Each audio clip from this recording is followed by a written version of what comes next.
pre nego što ptice iz gnezda poskaču.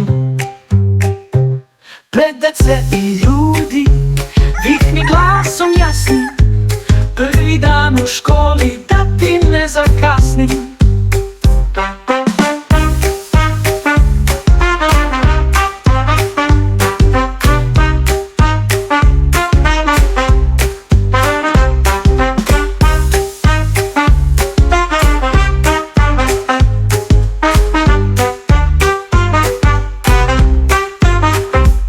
Petliću Pevaču, sutra me probudi, pre nego što ptice iz gnezda poskaču.